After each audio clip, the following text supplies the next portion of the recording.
Меня зовут Юля. Я работаю смотрителем в Музее белорусского книгопечатания. Около 6 лет. Меня зовут Диана. Я старшы навуковы супрацоўнік Музея беларускага кнігадрукавання. На гэтай пасадзе я ўжо больш за 2 гады. Я Славіна Гаврылова, працую загадчыкам Музея беларускага кнігадрукавання. У музейнай сферы працую ўжо амаль 13 год.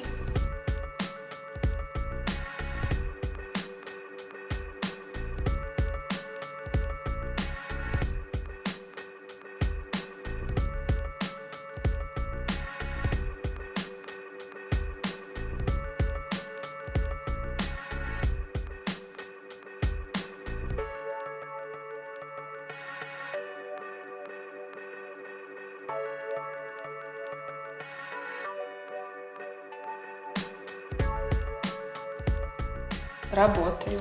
В нашу работу входит сохранность предметов, поддержание чистоты, порядка, вежливое общение с посетителями.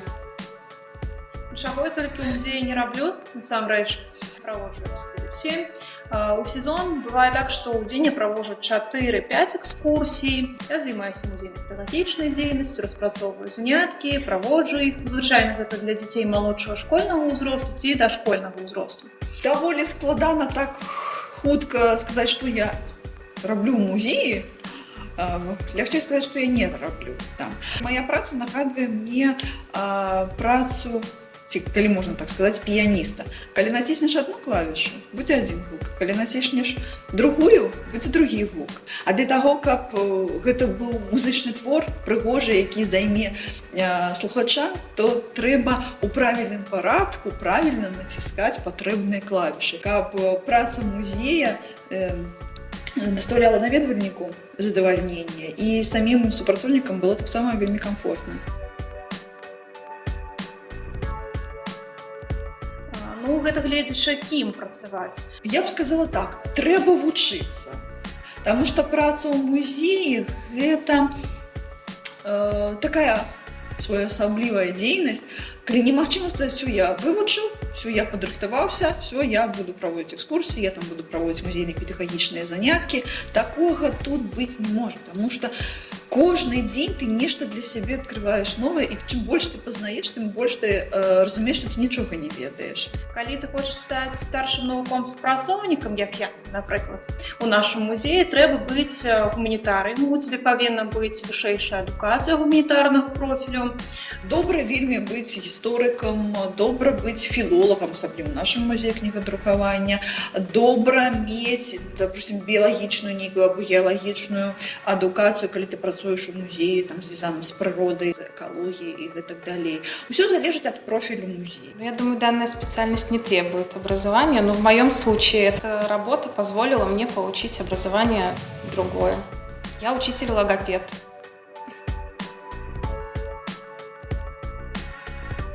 Ну, мне нравится в музее общение с людьми, живое общение в первую очередь. Очень много людей разных профессий, с разной историей. Я часто слышала очень занимательные вещи, которые меня привлекали. Вообще я люблю наблюдать за людьми, мне это интересно. Насамрэч, у моей прафесіі мне падабаецца разнабаковая праца. Тое, што дзякуючы ёй руйнуюцца стэрэатыпы, якія былі ў мяне дагэтуль. Ну, напрыклад, я баялася працаваць з дзецьмі. Мне падавалася, што я не змагу, магчыма, знайсці з імі нейкую агульную мову. Але, насамрэч, сапраўды, гэта было вельмі лёгка. У маёй прафесіі мне падабаецца, напэўна, тое, што як я з дзяцінства марыла працаваць з людзьмі. Вакол цябе заўсёды знаходзяцца розныя людзі з рознымі талентамі, з рознымі запатрабаваннямі да сябе, да акаляючага свету. І ты наладжваеш гэтай мікрасувязі з кожным чалавекам, ты наладжваеш сувязь з усім светам. Асэнсоўваць сябе часцінкай гэтага свету, гэта вельмі прыкольна.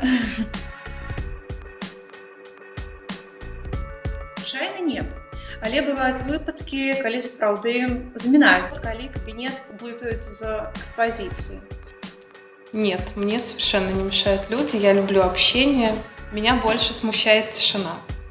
Музей – гэта такая істота, якой і патрэбна, каб хадзілі людзі знаёмыя, а калі не знаёмыя, дык гэта лепш. Чым больш людзей наведае музей, тым больш людзей даведаецца нешта новае, атрымае новы вопыт, новыя ўражанні. І чым больш незнаёмых людзей у музеі, тым лепш.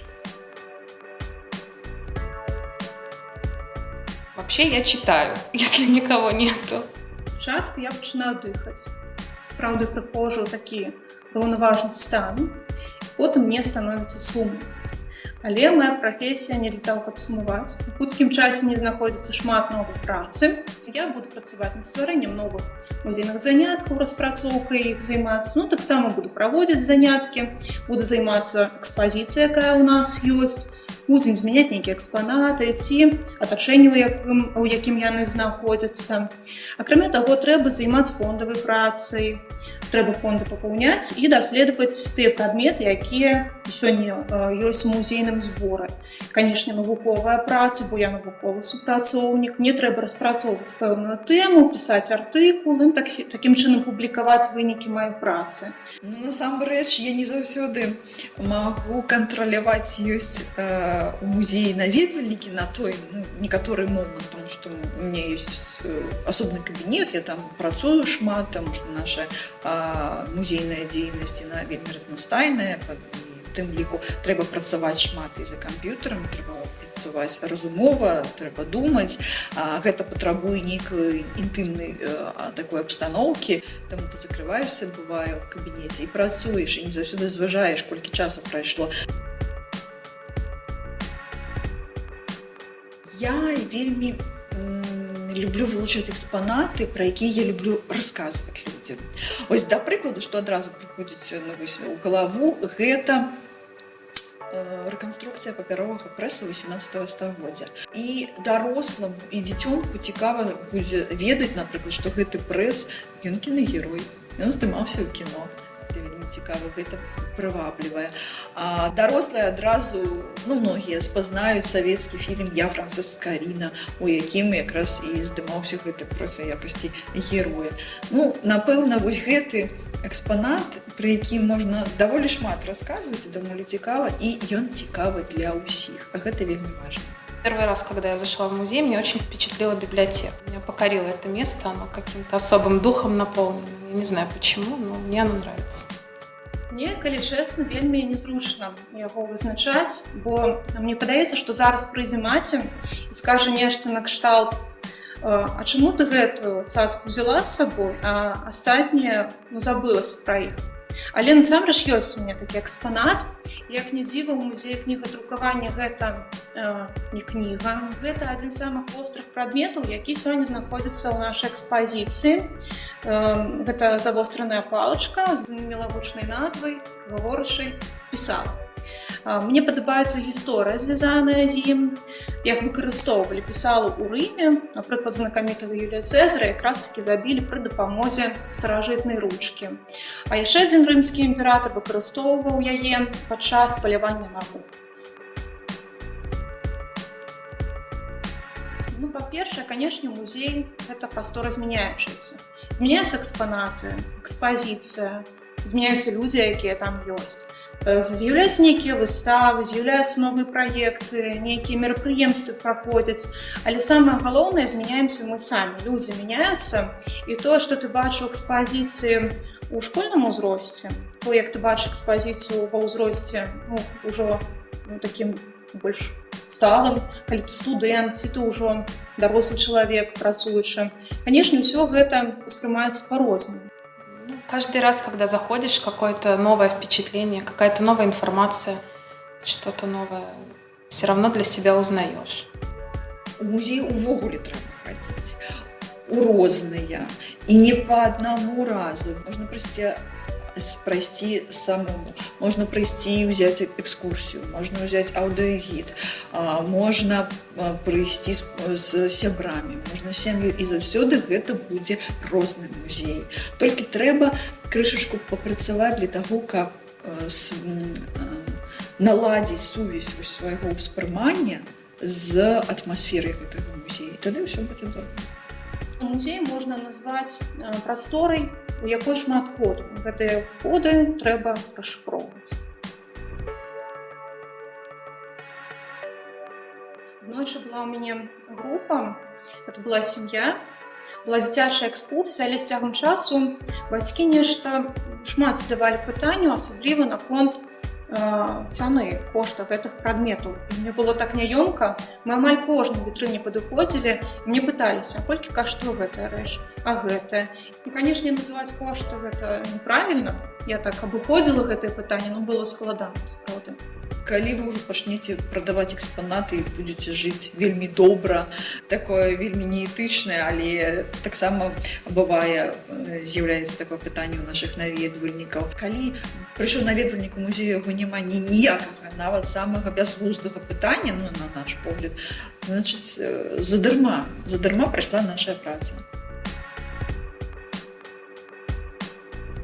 Запаведнік, само слово, асацыюецца крышачку з іншым. Мы ж музей-запаведнік, гэта такой кангламерат нейкі у Полацку, дзе крышачку больш за 80 000 жыхароў і 11 музеяў і шмат помнікаў. Ну, сапраўды, гэта вялікая колькасць.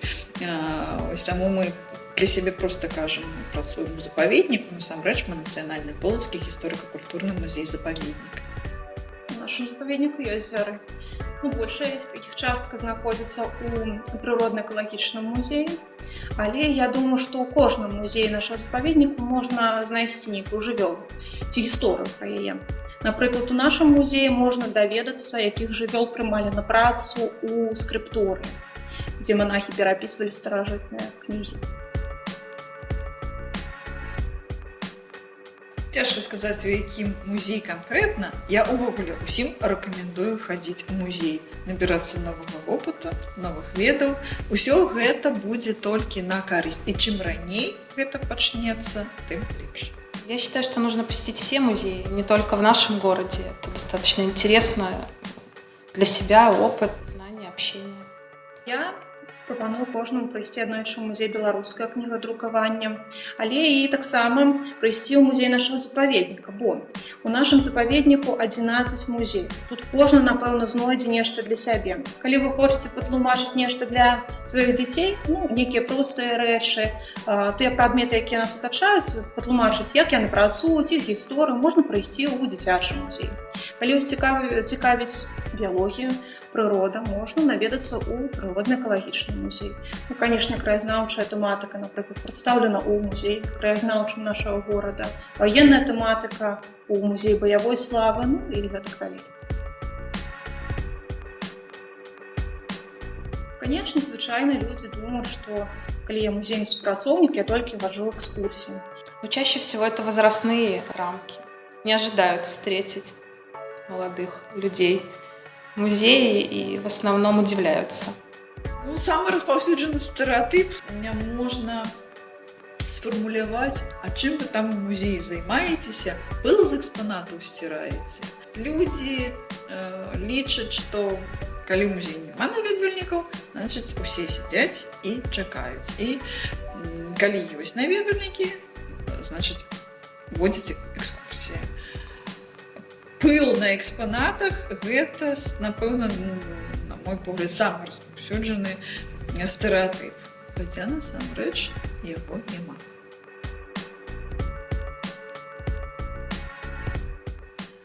Пацешных выпадкаў, сапраўды, даволі шмат, асабліва з дзецьмі. Ну, калі казаць пра музей беларускага кнігадрукавання, у нас ёсць такі невялікі пакойчык скрыпторый, дзе сядзіць васковая фігура манаха. І дзеткі ветлівыя, калі яны падыходзяць да увахода ў гэты пакойчык, яны ўсе вітаюцца. Была у нас экскурсия, военный стоял и разговаривал с монахом. Вот это меня, конечно, впечатлило. Аднойчы у мяне былі дашкольнікі на занятках, мы былі ў музей-бібліятэцы Семёна Полацкага. У сярэдзіне экспазіцыі знаходзіцца вялікі глобус. Канешне, дзяцей ён вабіць да сябе. Ён прыгожы яго, як яны хочуць усё ж такі яго пакруціць, ён такі незвычайны. І трэба тлумачыць, што, канешне, рукамі кранаць экспанаты нельга. Але ж дзяцей гэта не заўсёды можа спыніць. І вось адзін дзіцёнак Калі кранаць рукамі нельга, ён узяў і пацалаваў.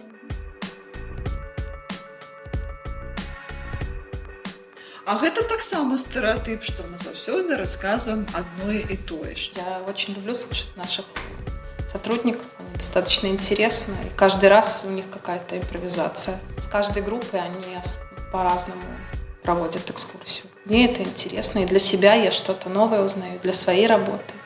Кожная група экскурсійная, яна асаблівая. Да яе трэба падысці неяк спецыфічна, трэба падаць інфармацыю ці розную нейкую, ці па-асабліваму. Таму, канешне, не замінае мне тое, што я шмат размаўляю на адны і тыя ж тэмы. Так, у тебе ёсць там план экскурсій, па якім ты ідзеш, там экспазіцыя, там храналогія, тэматыка, ўсё гэта ёсць. Але тое, што ты расказваеш чалавеку, заўсёды ты назіраеш за яго рэакцыяй. І ты разумееш, што вось гэта інфармацыя не для яго, яму гэта не цікава. А вось у мінулы раз ён вось на гэта зрэагаваў. Значыцца, пра наступны экспанат я раскажу менавіта вось гэтай пазіцыі. Таму не бывае аднолькавых экскурсій, не бывае аднаго і таго ж. Усё роўна, усё будзе па-рознаму. Розная хуткасць, розны тэмп, розны тэмбр, розная інфармацыя, розная падача, розная усмешка нават будзе ў экскурсавода з рознымі наведваннямі.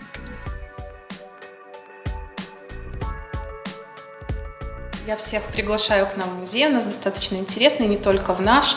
Вообще я советую всем посетить наш заповедник, у нас очень интересные люди работают, очень хорошие экспозиции. Я думаю, что вы для себя узнаете что-то новое. Приходзьце да нас у музей, мы заўсёды рады вам. Я магу толькі пажадаць адно: хадзіце ў музеі, у розныя музеі, у розны час, і калі там шмат людзей, і калі там нікога няма, бо гэта будзе заўсёды вельмі розны вопыт.